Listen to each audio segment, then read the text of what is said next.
welcome back to another tech video. Today we're going to be going through your question, answering it, and hopefully finding that solution for you. Guys, remember to stay a little bit crazy like me and find that resolution. Now, let's continue on.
And guys, that's it.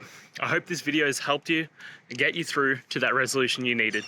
If it did, please, I'd appreciate it if you hit subscribe. Now, until the next time that you need technical help, I hope you have a good one. Cheers.